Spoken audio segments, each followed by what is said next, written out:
Yes mukasi akantwolekede kyatweseewo olwaleero tugenda kwolekera pulogulaamu eŋŋanzi weewunyisa omwagalwawo oba surprise your loved one ng'ekutuusibwako n'abakyala b'omukwano Opushifa Nakawombe njagala wekanye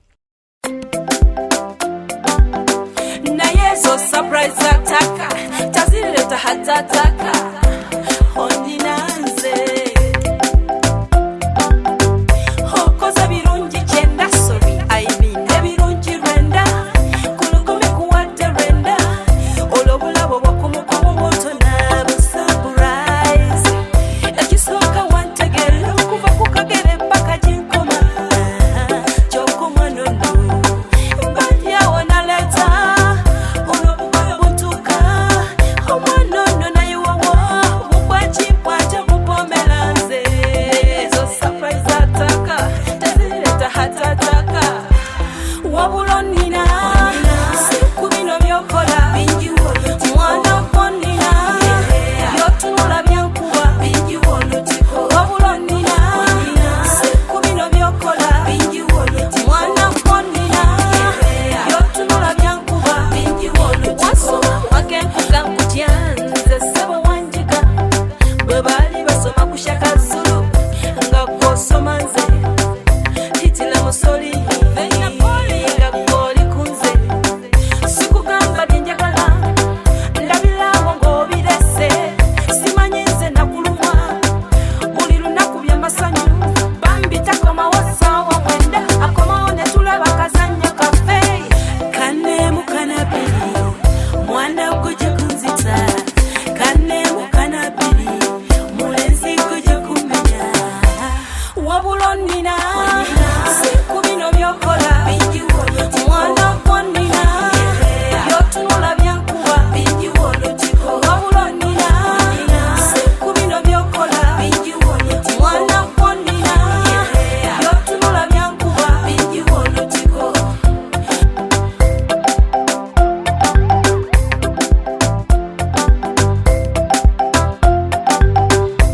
mujja munyambe mumbuulireko bwe mba mwita hani oba bebi sikwite handisamu olijinja lya muwendo erisinga byonna byendowooza mujje munyambe mumbuulireko bwe mba mwita mwite ntya mwite switi oba mwite my love Mr. Right Daddy Fasiti Bone Mr. Lecturer bisobedde muntase wabula nina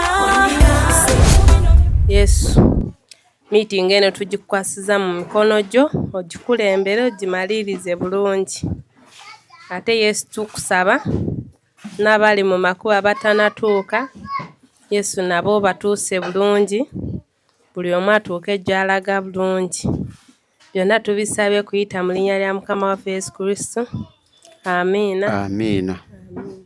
Okay. Tweyanzizza nnyo essaala eyo. Kaakati akazindalo kawe mami. Sawa zino akazindalo kankawe mami tubuuzeeko. Sanyise okulaba mami. Kale nange basanga badde manyi leero meeting munaagivuga nga ffe tutudde ebbali Nga kikyate. Lwaki? ne mugivuga nga ffe tutudde ebbali nga tetunyeze kigambo naye nga twongera okwebaza Katonda olw'olugendo lwe tutambudde. Amiina. So olunaku olwaleero twandibadde tetujja na kujja bannaaye ne tugamba leero katuluwummule. Twandibadde tetujja ne tuluwummula naye tuli ku nsonga y'okufundraisinga saluuni yaffe yeesemberayo ddala era tugiwadde Sande ya leero. Tugiwadde Sande ya leero okulaba nga tukoze eki tuula wano guys. Tuula wano onoonye ssente za saluuni okujjukiza abatusuubiza abaatusuubiza okujjukiza abaatusuubiza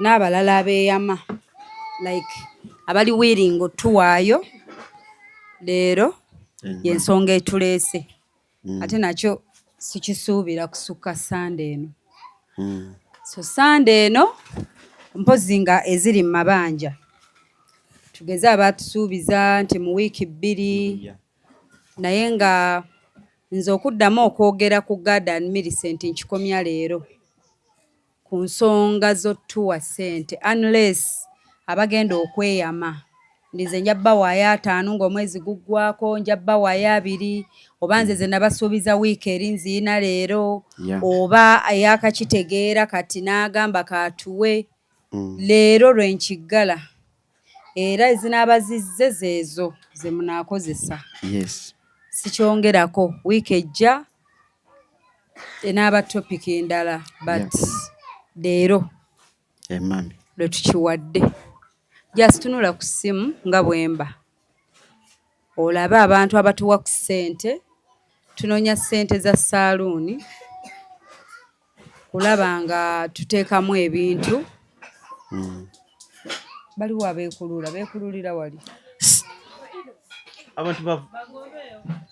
so mikwano abaliko online tweyanzizza nga bwe tuzze tutambuza ensonga zino right now bali mu kuzimba projekiti egenda mu maaso projekiti yatandika era nga bwe twabagamba omwami nga bwe yatugamba nti ajja Lwakuna ku Lwokuna yakeera bukeezi nga yatuuse dda wano ng'era tutandise ogw'okuzimba so ne tugula matiriyo yenna yalina okukola mu lunaku olwo n'ennaku eziddako nakati project since then teyimirirangako so buli kimu kiri mu kutambula kati bwe ntyo mbakoowoola mikwano twagala kugula draya busanyirizo ebintu ebikola mu saaluuni bye tuliko era nga mukwano mwe abatulaba abaatusuubiza tubalindiridde nammwe abali willing otuwaayo saaluuni etandike mu sizoni tugenda mu sizoni tumalako omwaka tugenda okutuuka by November nga saaluuni ekola ki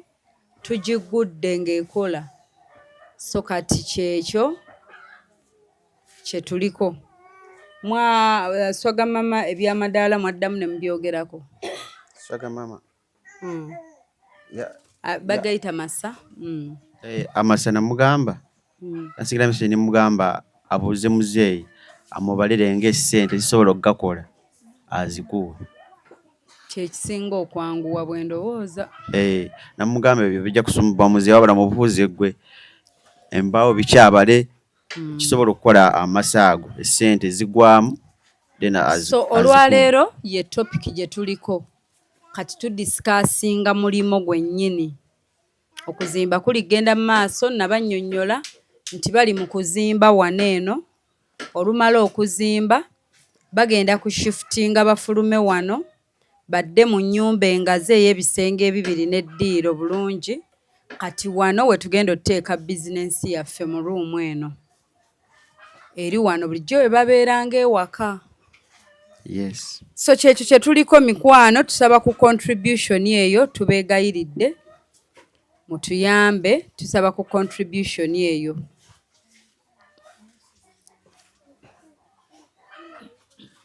tusaba ku contribution tubeere nga ate ekintu tukiggusa bulungi nnyo ddala Shadia kulikayo mukyala abadde yafiirwa kyemuva mutaamulaba ku Sande eri yafiirwa jjajjaawe kyova olaba tetwali naye luli nga bitaala ate sorry tukaffe tulowooza tuli mu vibes kiki ku Sande twayogera naye twali kuziika twali mulumbe katwandize ate mubabikira yafudde mu wiiki muno mu makati nga muvudde wano nedda yagenze okujja ku live atuwe ne ssente ng'ali mulumbe nga bitalo yali bisekerwa naye sorry bannange so olinga asanyuse naye mugamba ayimuka abeeko kyayogera.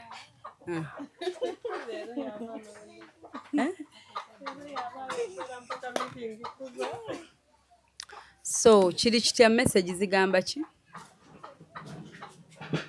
Ndooza ntuulaawo. So tusabayo kasente. Bwe mutusonderayo $1.5 tuba tumaliriza nga kiggwa nga tukozesa ezo. Ng'endala tulinda abatusuubiza.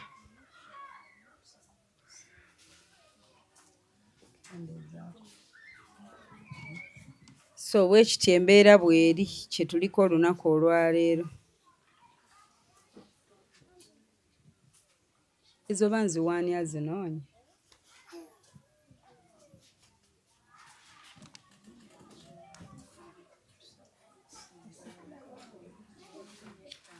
eza saaluuni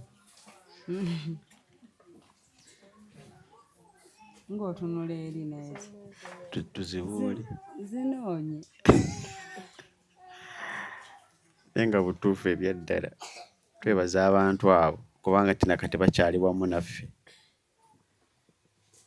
Tubeebaza nnyo. Tulina abantu abeeyama n'eno wiiki yennyini. Abeeyama tubaleke tunoonyeeyo akamu ekitundu. Abeeyama bajja kuleeta tugattewo. Tunoonyeeyo akamu ekitundu. Bannange lwaki tunoonyeeyo akamu ekitundu aka saluuni ako nange njagulako mashini njaga kusala abantu b'eddundu.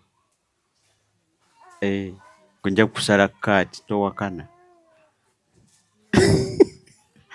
So tunoonyeeyo akamu ekitundu bannange ak'okukola ku bikwataganaessaluuni, mashini, dryer, biki byonna by'omanyi, buviiri byonna bigendera omwo. So olwaleero twagalayo kamu kitundu. So abamanyi ebya saaluuni abali wano abali online tubasaba tuwagira tulabe nti ate ekyo nakyo tukiggusa. Kamu kitundu osobola okuwayo 3,000, 5,000 zonna z'olina nti osobola okugattako tuzannirizawo $5,000 kakadde mu ssente zonna tusobola oziwanyisa dollars, pounds, Kenyan shillings zonna z'olina azo nga ziba zituuka ku ssimu tuzanniriza. So kyekyo katulabe agenda osooka mu kitabo ky'olwaleero wataddeko dda equipment saaluuni. Twagala kulaba n'asooka leero mu kitabo ky'ebikwatagana ne saaluuni equipments. Kandi aba agenda okungulirayo mashini essala obulungi ku original tutandikira awo. Ezisooka zange zagula byange ebiddako mashini ntono nnyo eryemu eddako tujagula ebiddako. Yes. Kiri kitya anaasooka mu kitabo olwaleero.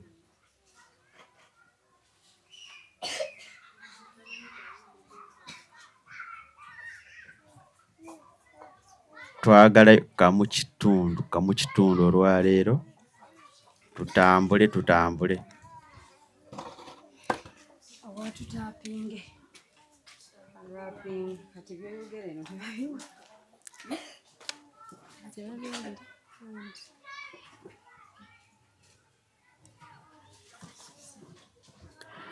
Yes, tunoonyeyo kakadde kamu n'ekitundu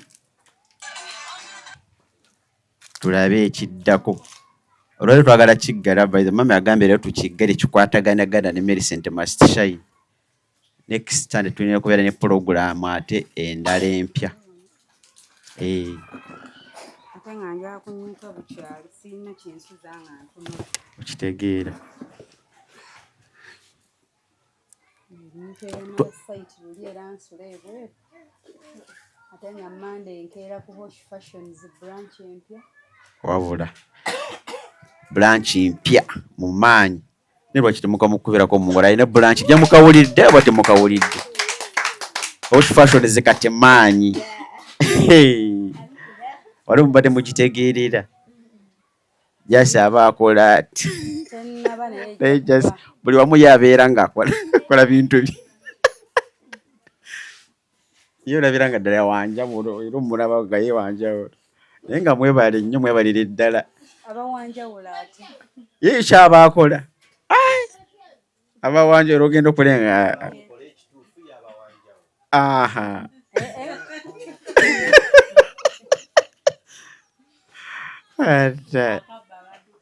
sayasamu n'ayambala n'amakooti naye nga byonna bagezaako okubanga nti hot fashion tukiteeka ku level ndala sebananga abali online hot fashion ziri ku new location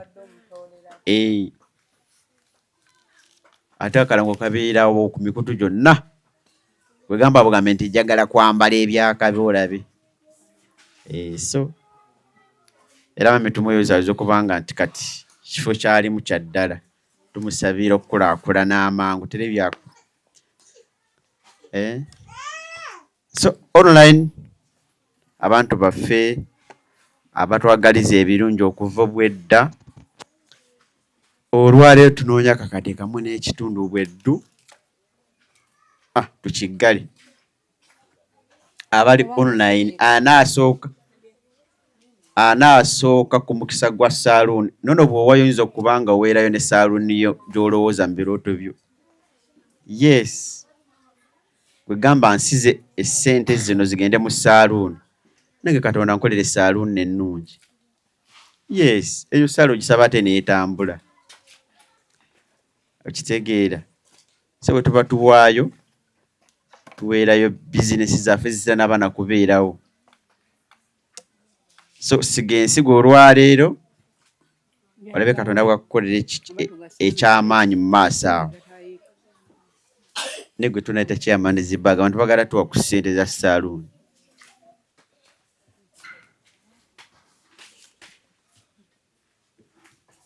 twagala kakade kamu n'ekitundu njagala sooka mu kitabo akole ebyafaayo bitandika saaluuni y'olwaleero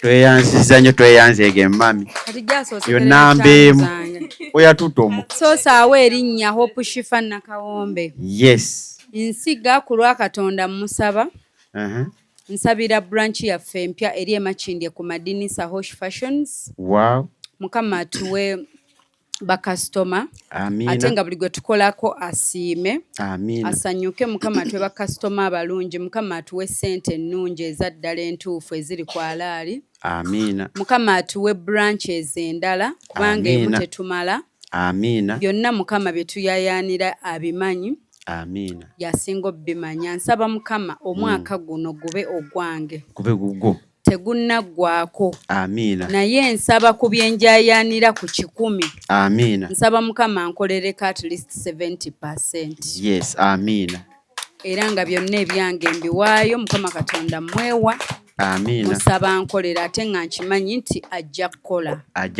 amina era ajja kwegulumiza engalo ez'amaanyi nsaba favor ku Hosh Fashions amina nsaba amaanyi nsaba okuganja nsaba omukisa amina buli customer jam inbox ne tumunnyonnyola amina aleme kugenda obutadda akomewo ate atuwe business atuwe emirimu amina kubanga tusaba Katonda atugabirire kuza atugabirira ate zijja kugasa abalala amina n'olwekyo tusaba mukama abe ne reason etuwa amina tusaba n'abakozi abapya abatwegasseeko mukama abatuweemu obulungi abaggyemu obubi yes abatuweemu obulungi bokka yes mukama atuleetera okukwatagana obulungi amina babeere nga nabo bagattako wabula si kutoolako butoozi yes amina nsabye nga mpita mu linnya lya mukama Katonda amina amina essala mugiwulidde eyo tosobola kuwaayo n'osaba essala eyo n'ogamba nti Katonda tagiwulidde yes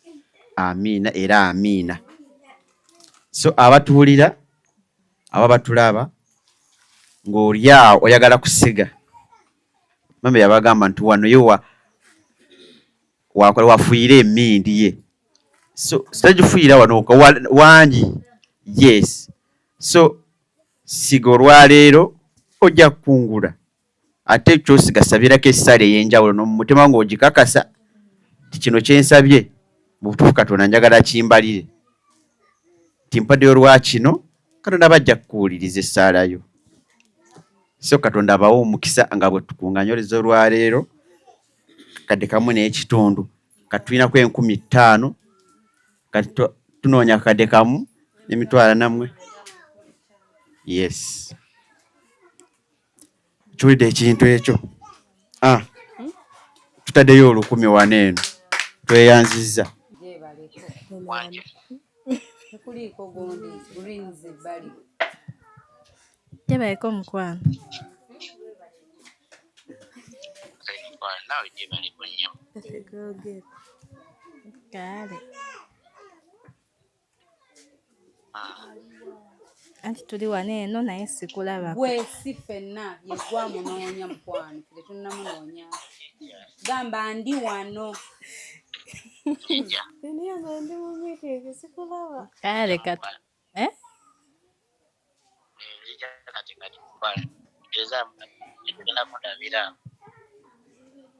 Kale katukulinde.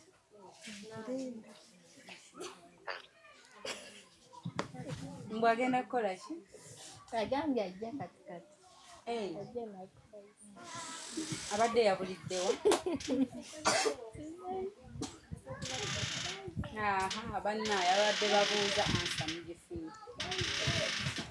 So mikwano olunaku olwaleero ekizimbe kyo kigenda mu maaso naye mbagamba lumu tweyamye oba tuleete oba mu purejinge tubawandiike. Tuyinamu wiiki nga 3 okwetereeza.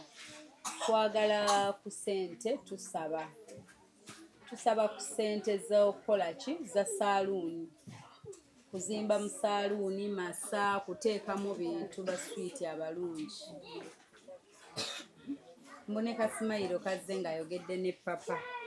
Ekyezweda tasimayiringa. Shadi yatubuulire n'ensonga gye batwesunze oba yatuyimiza nga papa amaze kutuuka. Banyumiza nga tamaze.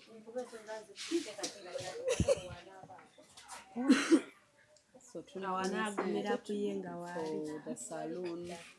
Kusanyiriza obuzigo, shampo, gero, biviiri, kuzimbamu masa. Kyekyo ekibulayo. Okuzimba tuli mu kuzimba ekizimbe kyasituse dda. Bambi Daisy, thank you. Daisy kuze yeyama last time agamba yena sindikako ekitundu. Yeyama ataano. Yagambye agenda tusindikirako half of it. Zino zigenda eri si za leero. Daisy agambye ye katuweeko ekitundu kuze yeyama. Aisha naawe. Aisha, Shadia next time be serious ate akukoze eki. Oyagala abe serious akola atya. Tuwe ku magezi like why no kola. Oba obutamanya gyali kyekimuyombi. Bannange yamuzaala. Ye papa amanyi ono gyali. Thank you, Saida Agambye. Shadia, you look beautiful. Bambi, love egeza. I'm just waiting for your introduction with our Falu. For YouTube. Owagenda obeera wedding wa wali bali kuzimba. Twabibagamba nga mulowooza tusaaga. Mugenda byerabirako waneeno. Another half before the end of 3 weeks. Okay, yani Daisy. Your days. Okay, tweyanza day.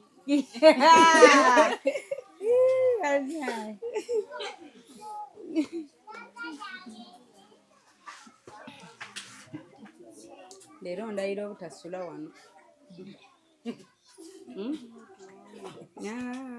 Ndeka munaye nange. Posh fashion zebe nninze exactly kwemu 2. Field etulinze surprise.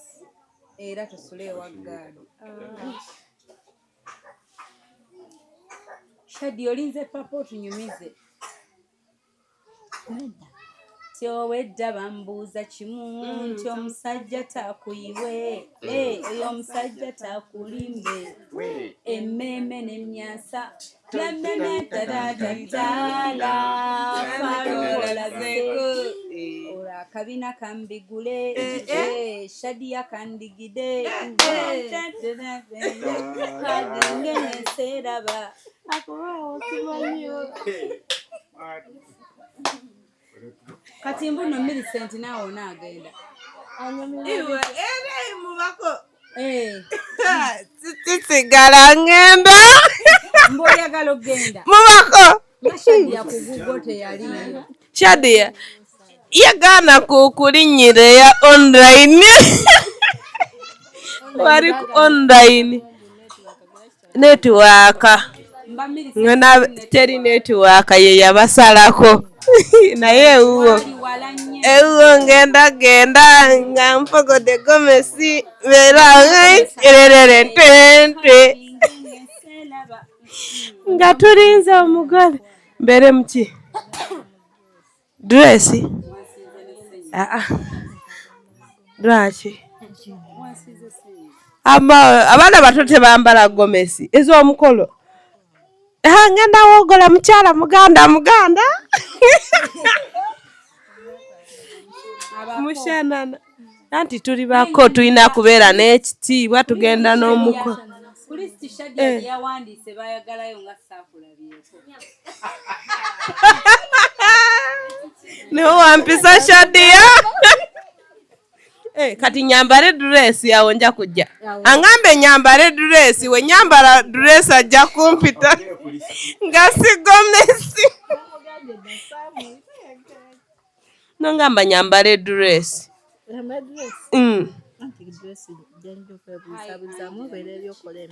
era eri nkola emirimu njagikola egy'ekiyungu angambye mbeerera eri nkola egy'emirimu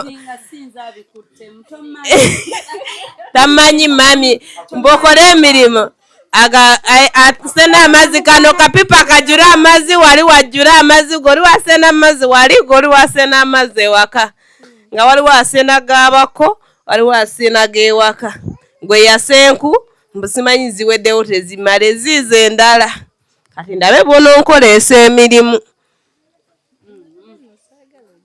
abadde toyaga kusonyiye osonye abadde nakoze eki mukwano wabula nange ngiremba omugole baneeguye babeera bakwata bulungi nakoze ekimukwano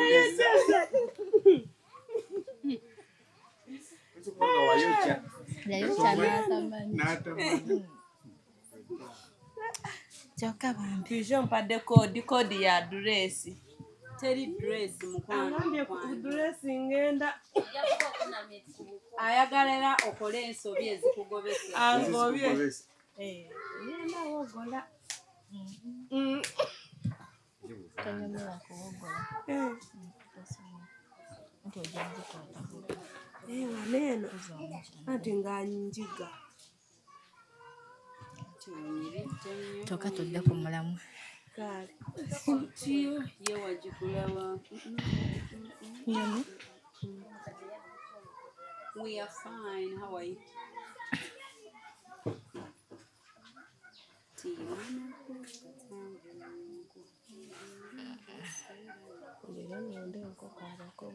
mwasiibye mutya bamikwano Shadiya oli otya mukyala papa ndi bulungi mugyebale kale naawe gyebale kale aba online mugyebaleko mwebale nakubeera nga musapootinga kubeera nga mutuwa ku ssente tweyanziza nnyo bamikwano tweyanzeege temujjanga okwo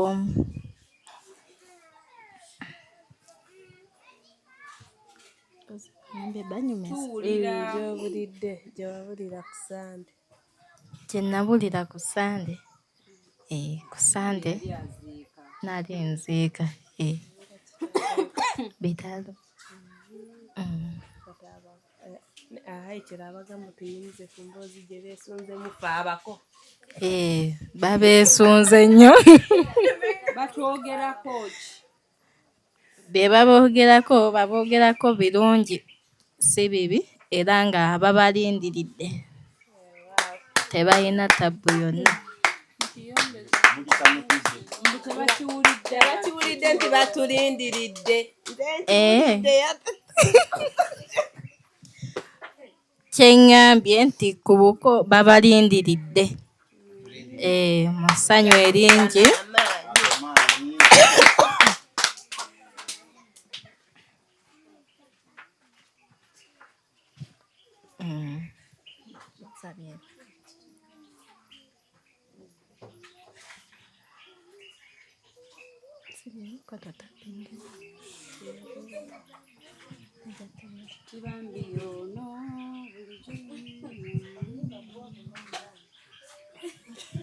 Siringa gwe.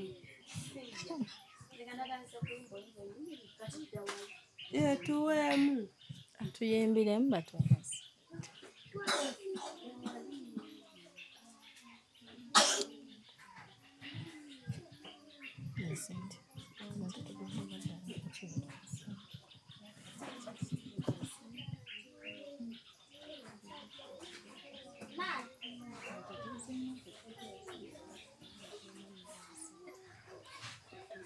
Ki ekigenda mu maaso?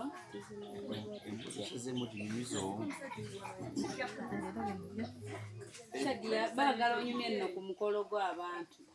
Njogere ku mukolo? Bw'owulira ky'osuubira. Musanze utayinza nga bakwaniriza ne bakusalira enkoko baliriza omuntu agenda okulata okuliti. Nga baaniriza omuntu agenda okuleeta abako. Bosanze olusinga n'obusaalizaawo. Nedda ekituufu kyo tebansalidde enkoko wadde akanyonyi, naye nga bo baabaddeyo nga basanyufu era nange ne bansanyukira ngera omuntu wona asanyukira omuntu.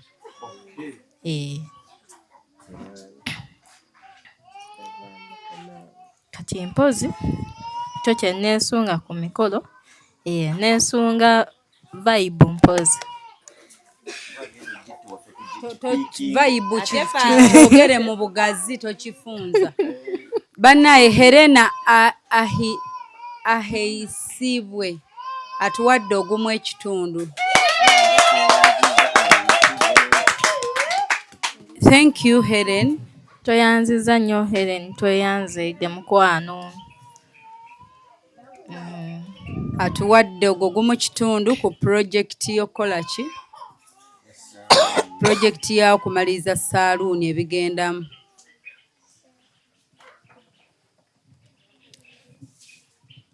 Omuntu n'ogamba mbu neesunga omukolo neesunga vayibu nga kyekyo kyokka. Mbu vayibu.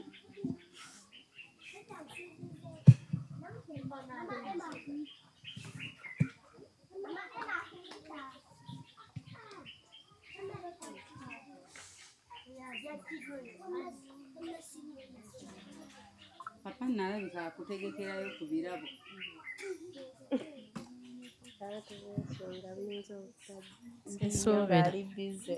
Ajja bwaddayo. Jasi agambye amulabye ajja bwaddayo. Alimba Jasi. Munnange olumu ne bwe tujjako kamera amuyita buli Sunday amuwaayo ku birabo.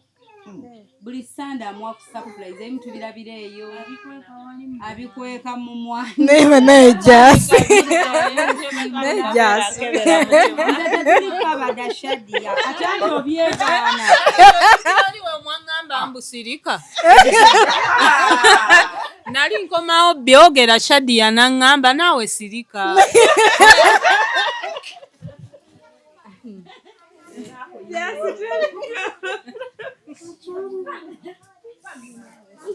Amazima gali kussa. Kale Jasi alunsuulamu naye ng'ate bakukuta bonna. Mubeereeyo emabega ne mukukuta. Ate oba muba mwakukuse dda kati mba ngenda kugamba ki? Buli Sunday Shadia afuna surprise.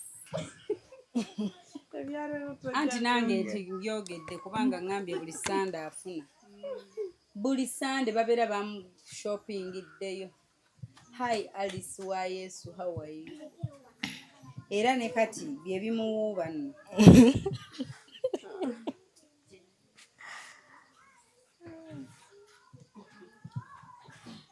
Ku nsonga za Garden Millicent leero lwe tukoma.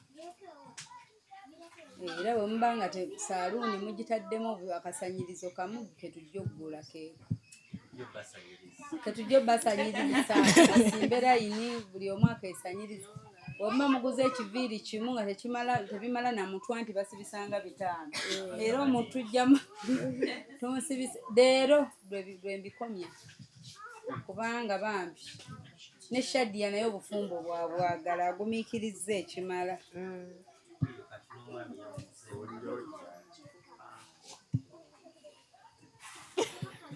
Nomanyi Jasuli abeewaabwe bamukubira ayomba. Agwerebwa iyii kati ono ankubira ngamba ki? Tayagala. Ogenda owulira ayomba. Genda okwate essimu. Mukwano lwaki obeera talinamu kakwano yadde akabwe kati. Buli omuntu asobola omukubya ogenda otunula ku ssimu oba maama wo oba muganda. Iyii ono aŋŋamba kino ogamba kati bakubira ani oli mwana waabwe. Bane tategeera. Oba lwaki abeera bw'ati? Anti obagala temuddamu okkuba.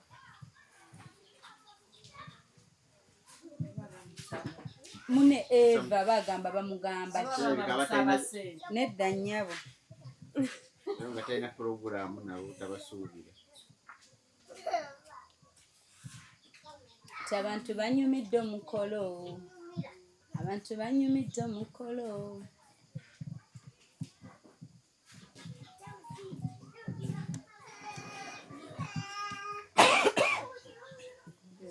Tuyinawo Mary atuwaddeyo omutwalo engalo za Mary.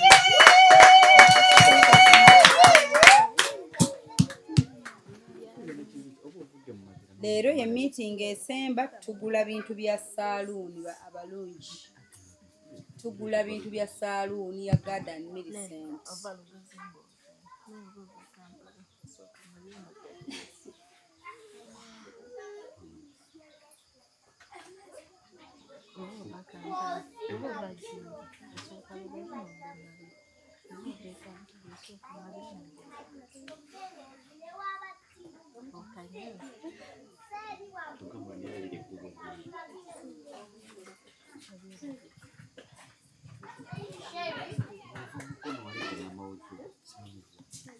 Namawojjolo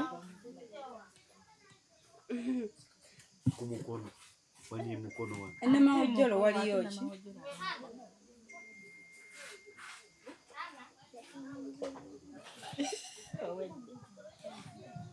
Guma bugumi oba naaba bakuyise ku mukolo ojja kulinnyira etambula.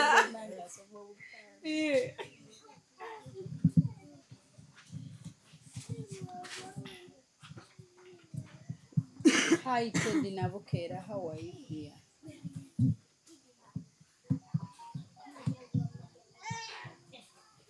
Nayenga tebagula equipment. Ne Aloni atuwadde omutwalo. Abantu eka bagenda kugula ne equipments za saloon. tweyanziza nnyo Alooni, tweyanzeege. Bw'ojje Mukama akuddizeewo, akubiseemu emirundi. Hi Peace, how are you? Abantu Wanje? banyumidde omukolo. Nedda mukwano. Papa yeetala. Akutegekerayo ku birabo.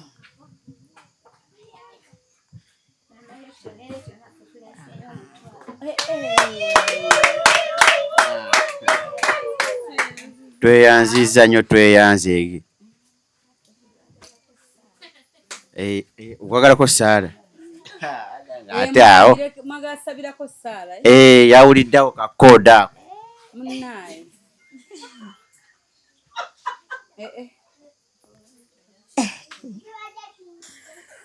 Taata mu linnya erya Kitaffe ow'omu ggulu n'Omwana n'Omwoyo Omutukuvu, tukwebaza olw'ekiseera kino kye tulimu ekirungi nga tusondera baganda baffe ssente eza bizinensi eya saaluuni, naffe tugisizeemu omutwalo.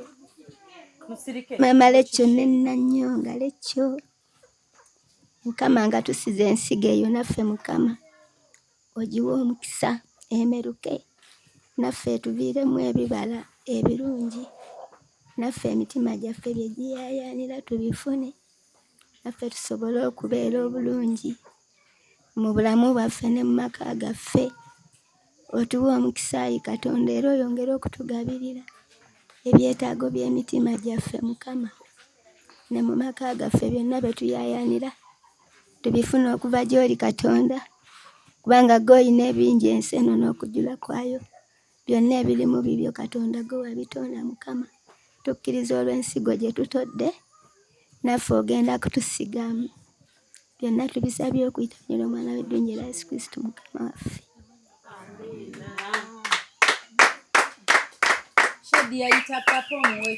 Tweyanzizza.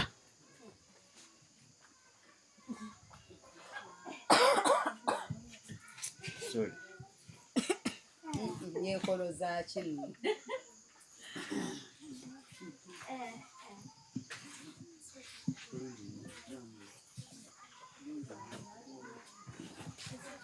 Bulungi, how are you beautiful?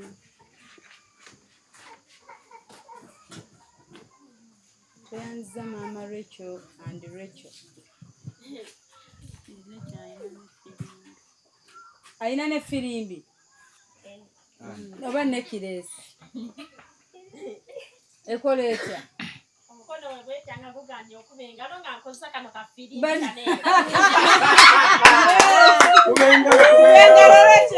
kuba engalo nefulembe.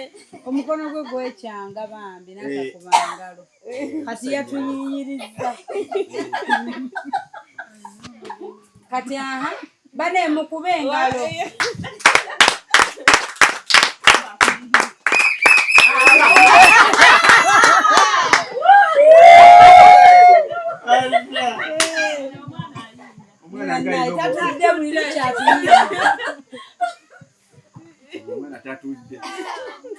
Engalo ezireeta papa mu kifo kye.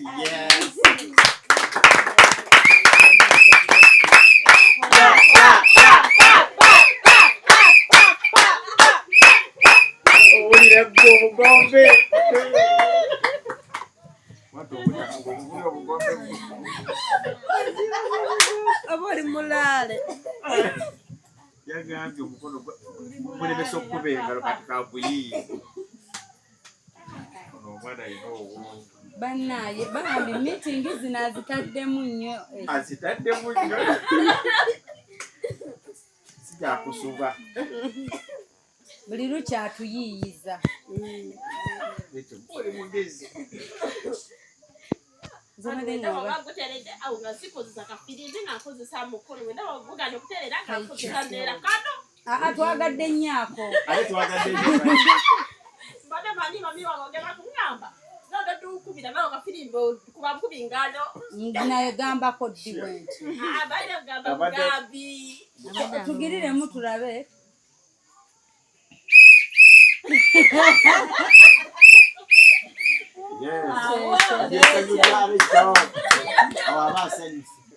Era miitingi z'emikolo gya Shadia gitandikira mu vibe nga firimbi tuzirina. Onaronkiizo. Naye nga Sessanga Joshua Kate webale ku repostinga tusanyusa okukulaba. Kye tuliko tuli bannange okuzimba kuli mugenda mu maaso.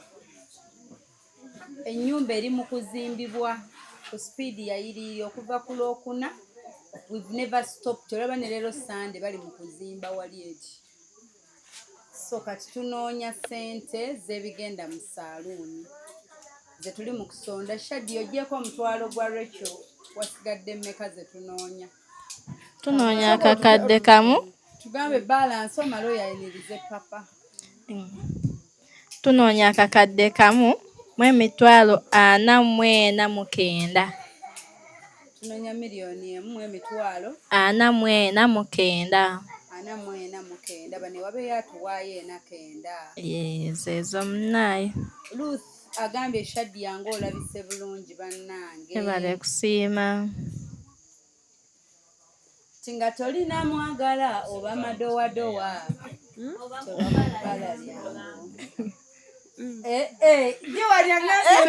Mpola.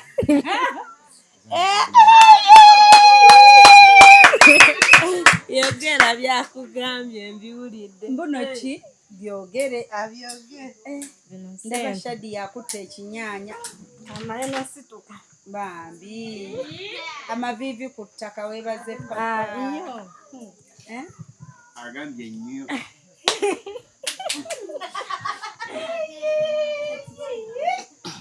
Tweyanziza nnyo ssebo. Tweyanzeege. Tusense buse.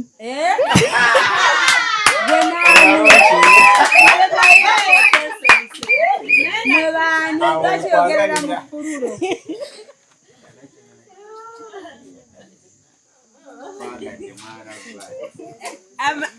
Mama byabireseeyo. Papa agambye zino ze yeeyamalule. Byeyogerere bannaye.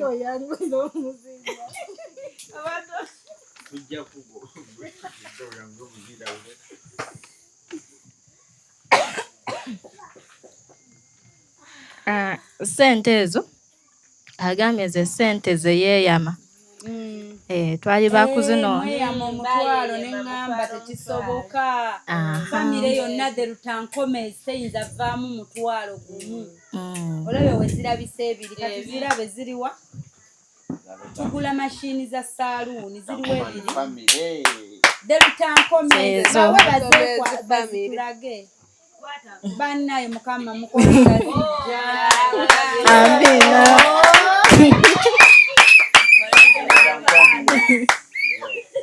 Olabye nze bagaye papa okulwayo okwo byansonga nnyo.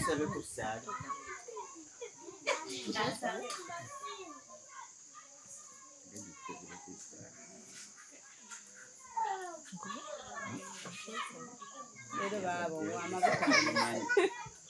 tuve mu bwama tulabye n'obwama. Hi, Hawa. Kale naye nga tukomyewo. Okay. Katulabe nkomawo yamu.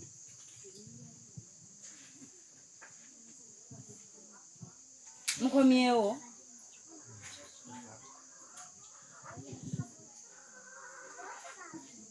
Jasa alina ekirabo kya Rachel. Jasimbwa alina gaalubindi tezimunyumira bulijjo naye yasanze yanyumira gaalubindi n'asalawo ezizaaziwa Rachel.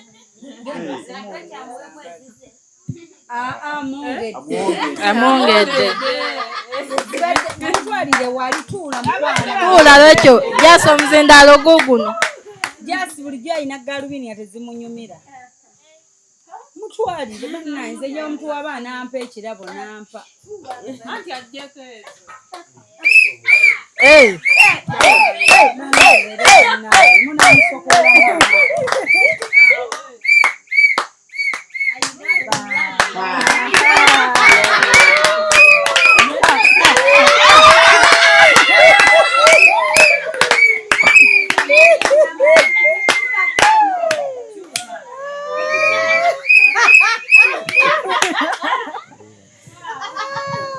Nene Rachel wamalayo.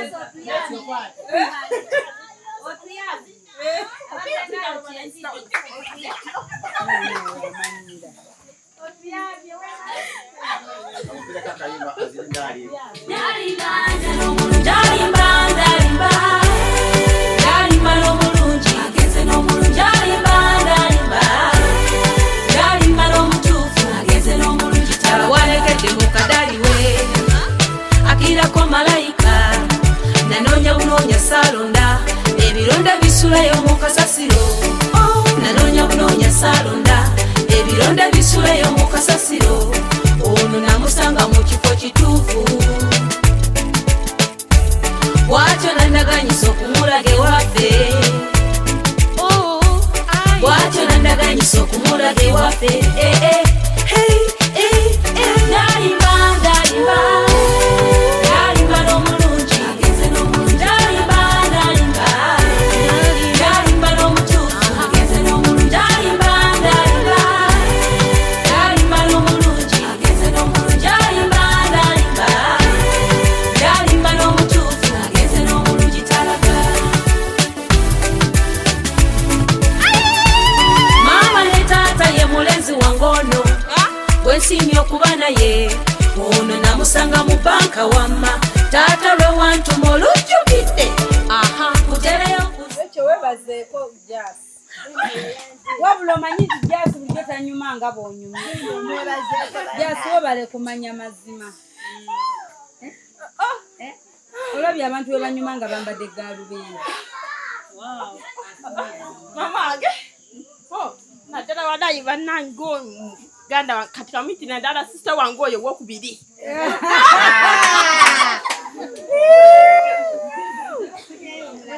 My sister banaye Jasi. My sister Jasi. Yes, my sister Rachel. Thank you, my sister, and God bless you.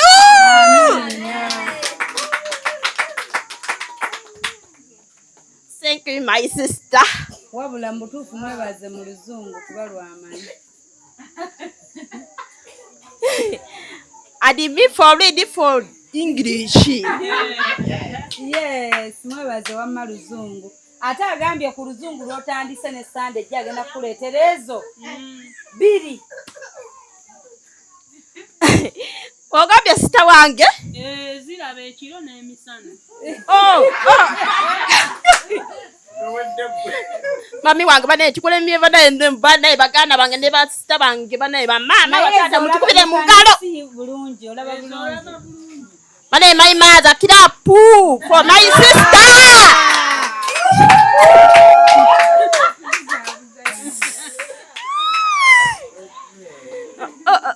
Banaye my sister banaye thank you. Mwanga mpulira ne sadio linzize nnyo ne ku mutima. Naye osaana omuleetereyo n'akagoye akagenderako. Onaaleeta ku Sunday agenda kuleetera n'akateeteeyi akagenderako. Kati linde mu linnya lya Yesu. Amiina. Anaye. Mugambye yaawo ku luzungu. Aje? Mugambe mu luzungu. Buli waayogera oluzungu ng'agamba agenda kwongera ebirabo. Wangi? Okogera mu Luganda kati kankirekerawo kati kankyogera mu Luzungu. Agambye kankirekerawo ekyokwogera mu Luganda. Abatalumanyi be bamanyi wamma. Abatasoma be bamanyi. Kati abasoma bo bakitegeera. Where are you for reading for English and me? Yes. Abo kaba kategeeza. Nti baliwo abasoma oluzungu wamu nange. Bawanike emikono. Where are our hands? Kaddemu mu luzungu wamu babuuze mu luzungu. My sister and my mothers. Where are you for read English and me? Checho, we are here. Yes, my mother. Thank you. For clap my mother.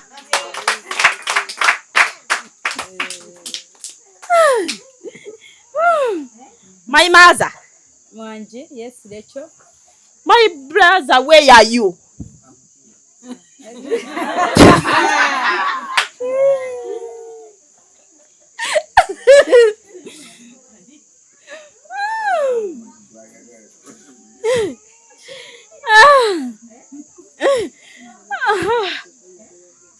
My name, my sister. Thank you for and God bless you, our power. Amen. My sister, for tomorrow for Monday. For come for my mother for Nakatelos. For this one, for city for me. Kaba kategeza. Nti wuna mami wange mama wange Nakatelos gwe ntudde naye. Mujja kusoma musaga.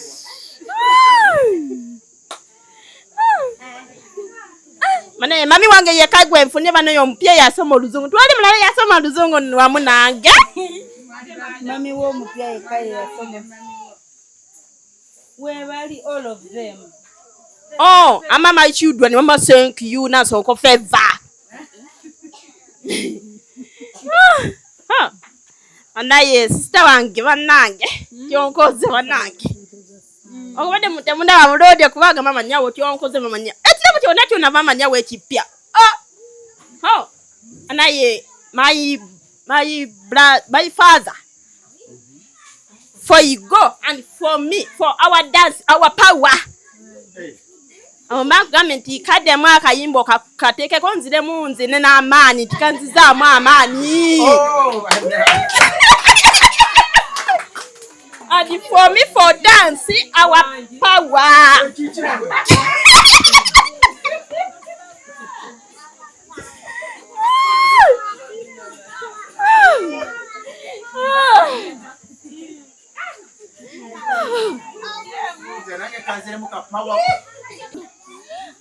Ya balance tunonyayo meka. Milioni emu emitwala namu. Milioni emu emitwala namu mukenda. Sente za gula saloon equipment. Bigenda mu saloon ya Millicent. Ane my father. Namukenda mikwano. Namukenda.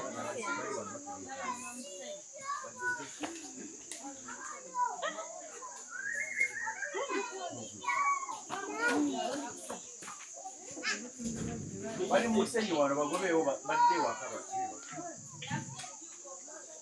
Nonye kiboko.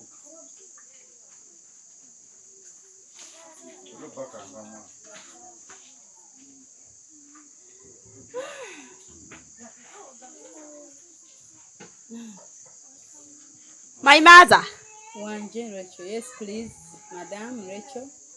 For talking. What? For talking for me. What?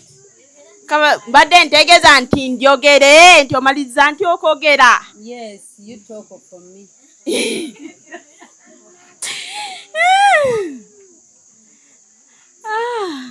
My father. Thank you. My uncle, thank you. For you, for our dance, our power. Oh, our power, yes. For my hand, yes, our power, and my leg is yes, our power. Amba ngambye nti nzizemu amaanyi omubiri gwaffe amagulu gazemu amaanyi emibiri gyaffe emikono gizemu amaanyi.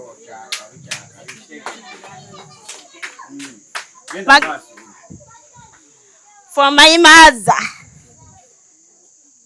for talking for me, for thank you our dance. Wanamba ngambye nti mami wange nti anebaza nti okuzina bulungi amazina amaganda.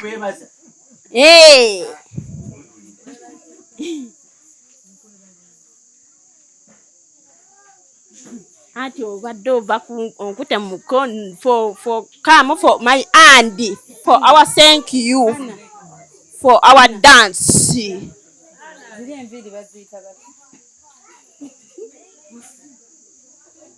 Ezeza sheri bazita bati.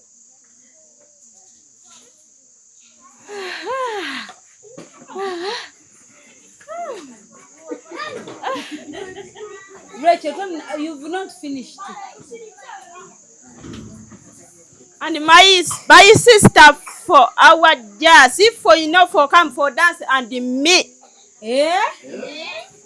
Chidemu mu Luganda. Omba ngambye nti nzinyanze kanti sister wange nti jazz nti tasobodde kuyimuka okuzina wamu nange. Yagala kituufu.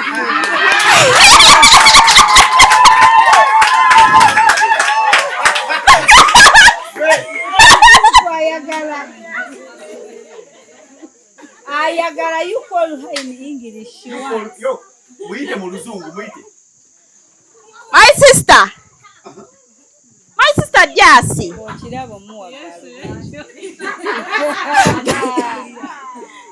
For come and dance for me. Come, my sister, stand up. Ooh.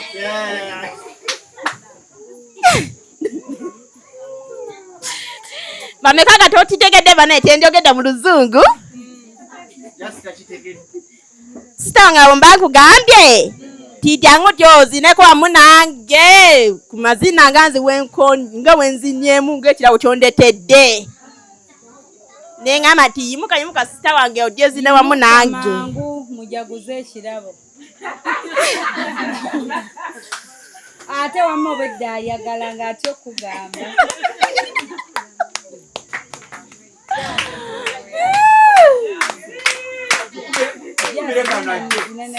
My sister, come. We are here to create hope. Kaneno. Akafiribi.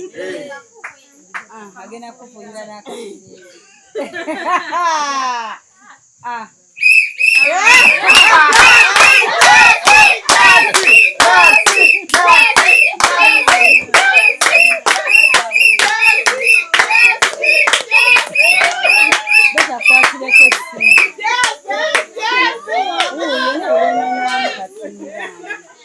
Akimanyeti omuzaamu laavu. Tuli mu kyoli sebanga tubabeererawo abantu. Tukoga kujyayo YouTube kati kuba akanga nkoziyaga akayimba ki omugole. Ayagala akayimba k'omuyimbi gwe bayita opushifa bakayita omugole. Mbw ayingira mundu ya mukolo gwa Shadia. Ye Shadia omuyimbi onaamutuleetera. Shadia omuyimbi onaamutuleetera ku mukolo. Omuyimbi yalina okubaawo n'obuyimba bwonna.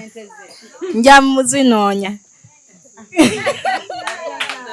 Omuyimbi. Bweyasuula papa mu mabanja. Naye ekituufu naye amwagala nti. Rachel bamuwa omugole kaako. Obalowooza tekaliiyo tekantambinga essukkulu. Mukwano. For Charlie tegenda osigeyo amazina g'okuzzaamu Rachel. Rachel.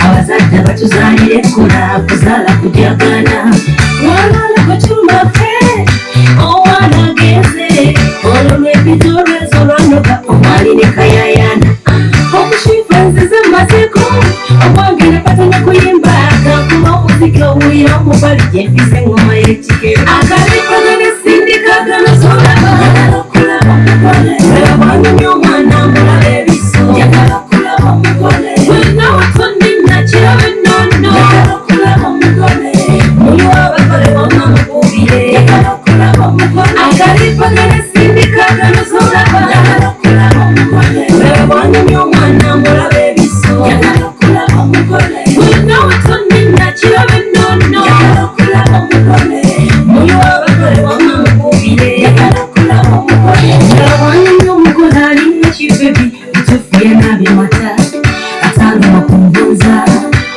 kazinesekere omusemberezo obwebuzumba onotomera abagole obwatijja kite obwaniriyo obukola kati kyuka obawumbire ekirumbye yesinga omutuba eno mbagere jjalumu obulamu kati werage oba obwanyumyabalale webibakimire okuzafere nebyokumakiriya kakuba omugole okulire omugaggo okigesogola akaleko geresindika ganosolaba okulaba omugole webwanyumya omwana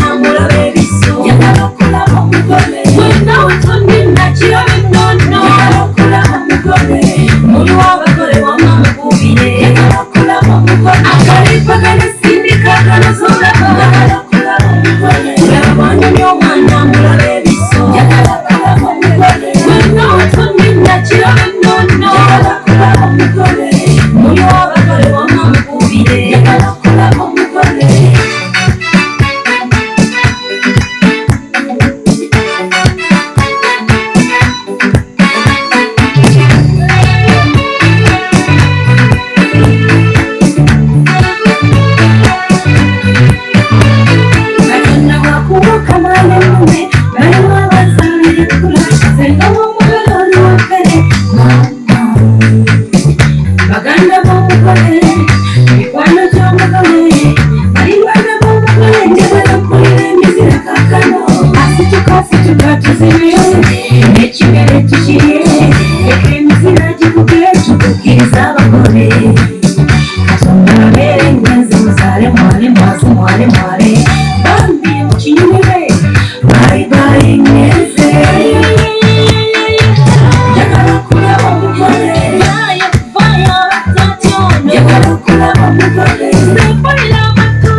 yukolode bagole tulabe lwekyo bamanya abagole bebaliwa lwekyo abagole bomanyi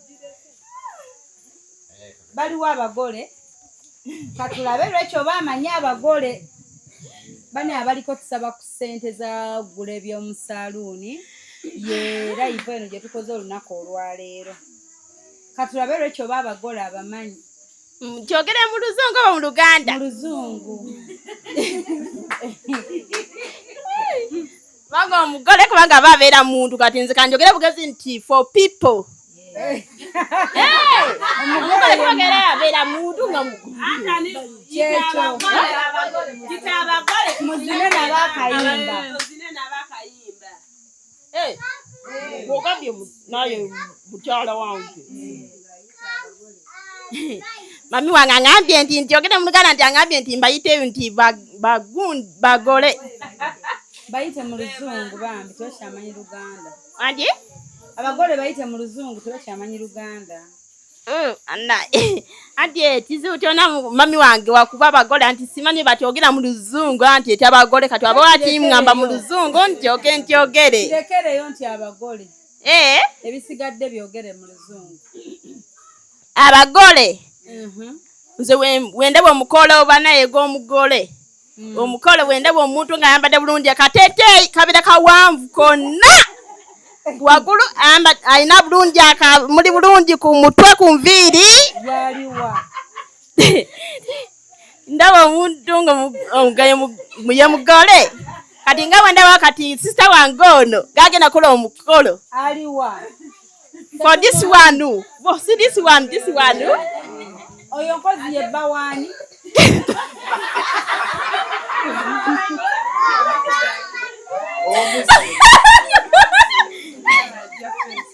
yagamba taata we oba bawe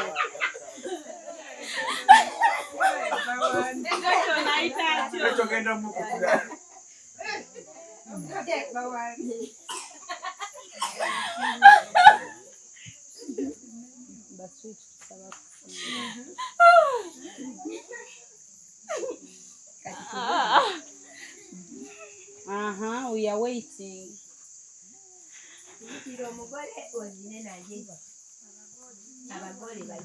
Abagole bali babiri. Bali babiri?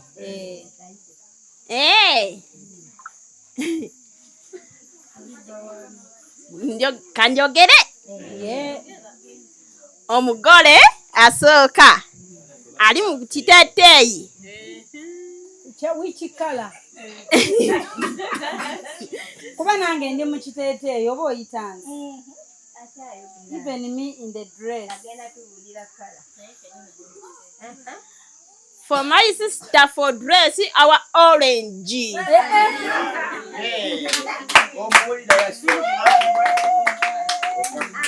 Engalo.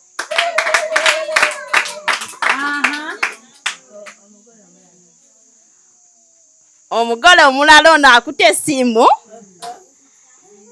ayambadde saati for red for and white.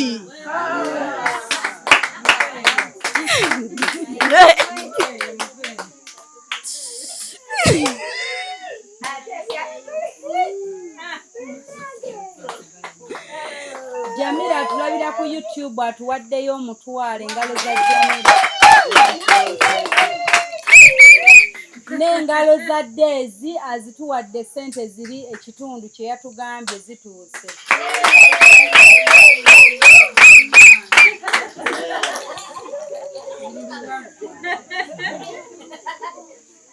Rachel, who are those ones? You curriculum.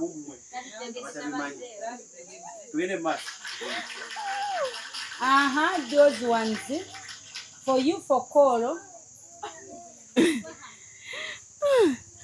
Omugole ono gwensomye kala edabana ejje mutemade chemutamani. No. For this one for my brother. That one for Muchala one. For this one, no. For my sister. For my brother.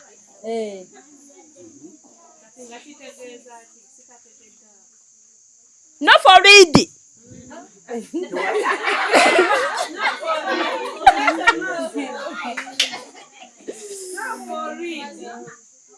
Aja omba kugambye nti tuwasoma.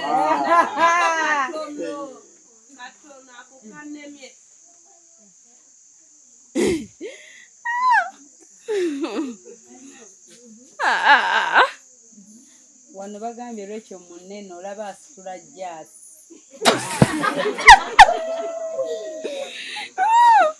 Kati huyu asitudde n'abagole. Rachel, she stand up the bagole. Yes, she stand up for you for not to read. Now, bring it up. Yes. Yes, so come.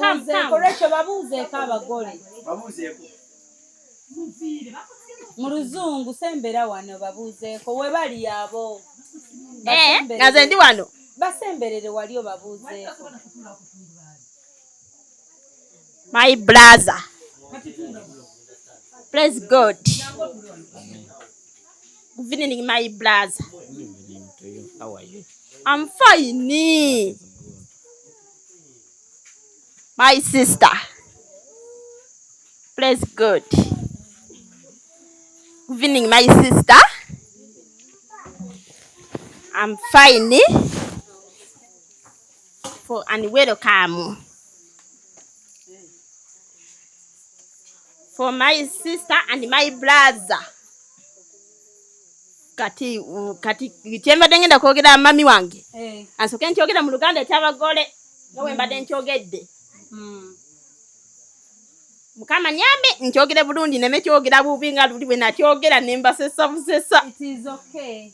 Kyogera bulungi.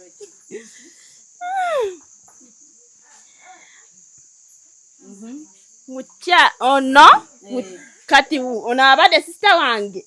Mana emikwano tyembasaba we banjogera sagala museke. Kakuffe baleke. Alukuwanyirira gwe luli yali wa black kati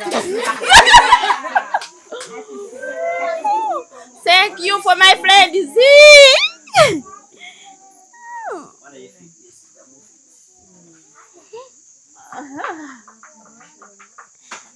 Anaye sister wange mukyala wange and my uncle, my brother stand it up and play. Anamba ngambye nti bombeke bulungi maaso ga Mukama nsobola okubasabira. For my brother and my sister for kneel down for play.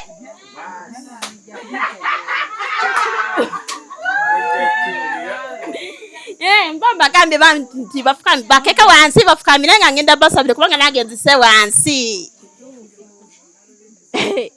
Mami wange nsaba onzikirize nsabire mu Luganda kubanga mu Luzungu mbasige nakimanya bulungi.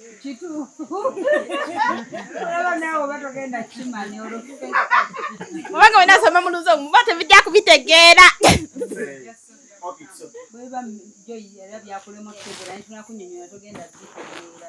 Mukama nsola nyambe.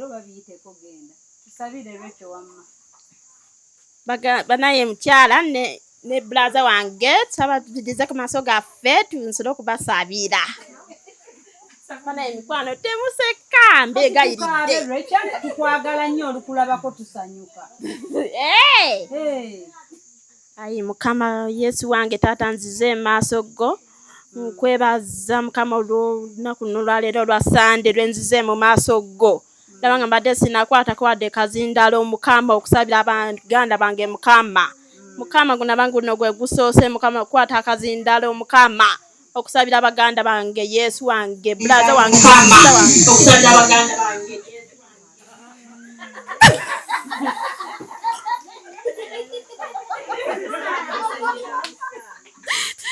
Mukama nsoba nyambe Mukama ubere wamu nabo Mukama obagabirire Mukama obawa amaani Mukama obawa obulamu obutagwawo Yesu Mukama mitima gyabwe babere n'obulamu obutagwawo Mukama ku mukolo babere bulungi Mukama bukone bulungi taata amazina gaffe bulungi Mukama tusobola okukona bulungi taata ekimere kyaffe bulungi tusobola okulya kasoda bulungi Mukama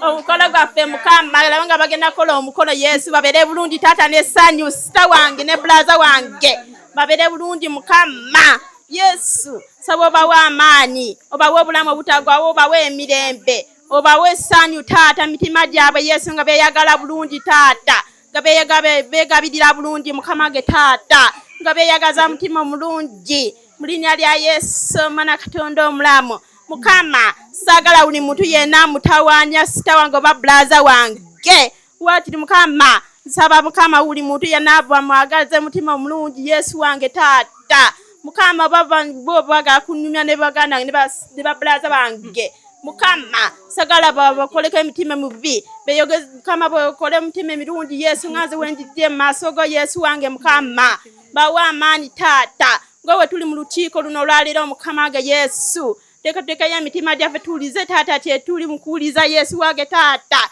tukunganya bulungi kasente kaffe Mukama kajje Mukama balize bulungi ne nyumba ya anko wange Gadi ne ba brother wange ne ba sister wange Mukama ge Yesu basolo bazimbira Mukama ennyumba Mukama omukolo gubere bulungi Mukama ge Yesu babere n'amaanyi babere n'obulamu obutagwawo Yesu ngano bulwadde Mukama bakwata ebyebifuba ne seniga emisuja mbisazaamu mu linnya lya Yesu babere balamu ngaze sita waabwe Mukama ge Yesu mango ulira okusaba kwange Yesu wange Mukama ge taata Mukama webale mango ulidde okusaba kwange Yesu Mukama nabanga baganda bange bazadde bange bawulidde okusaba kwange Yesu wange taata era nsabye okuyita mula Yesu Kristo Mukama waffe amina. Naka tusabire kabalala batukube embaga. Anji? Kuliko kuna abagambye nti nabo basabire ko babakuba embaga bonna baagala mbaga.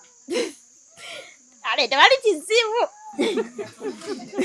Mukama ndabanga bali nabo bali ku mukutu Mukama sabo bayambe Mukama Mukama bakama nabo kama nakulabwe kama lutuke Mukama ngiro mukolo taata babere bulungi Mukama nge bakole bulungi Yesu omukolo gutuke bulungi Yesu bana tuko ofuna taata omukolo bulungi taata babere n'amaani Yesu wange taata bafune n'abaami tebalina babere n'abaami bulungi Mukama nge taata Yesu babere bulungi maka gaabwe Yesu wange Mukama nga beyagala bulungi nga banyumya bulungi Yesu nga beyagala bulungi nnyo baba ku mukoto taata Yesu babere n'emirembe n'essanyu Yesu wange taata ngaffe wetuli Yesu babere balamu Yesu wange nga beyagala n'essanyu nga beyagala n'emirembe nga beyagala n'obulamu obutagwawo Yesu nga batuuka okola Mukama nge taata omulimu gwabwe gw'amaanyi babere n'essanyu babere n'emirembe Mukama nge taata ngana bona Yesu wange obakyankalanya babere n'essanyu Yesu wange Mukama bakumukuto Zabasabide Yesu wange nze gwe bayitana nnyo nga lwekyo Mukama.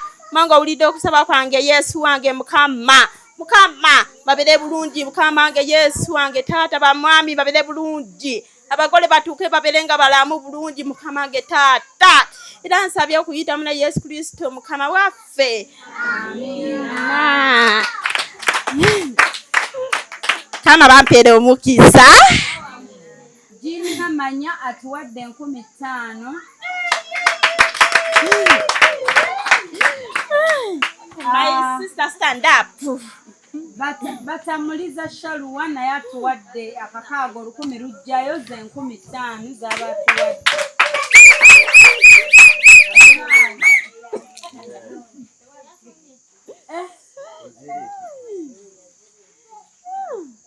She's your blazer. Batuwe.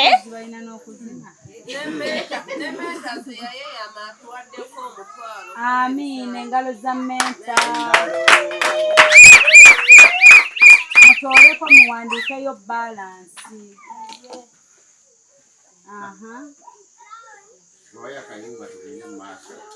Yeah.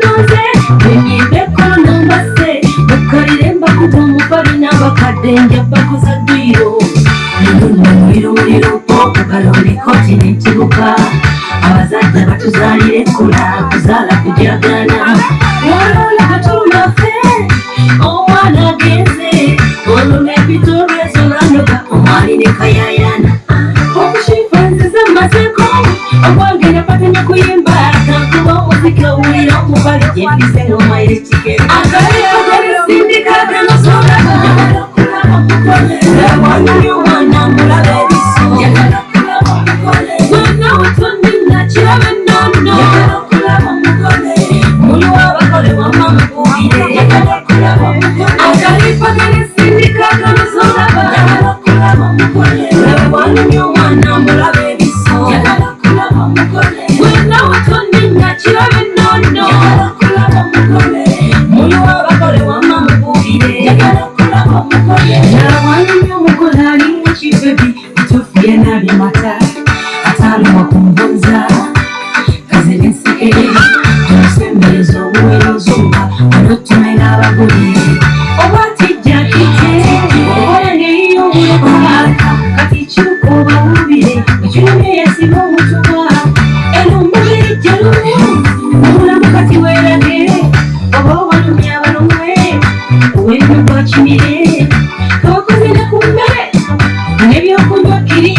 Jagala kulaba omugole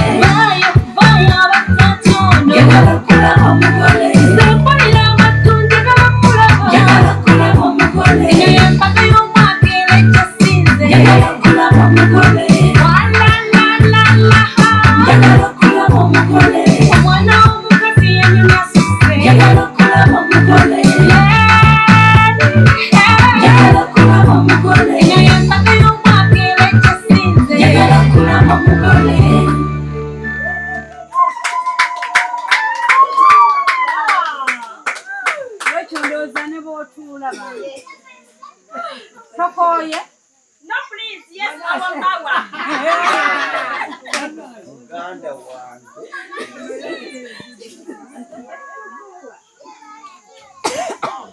Oh my God.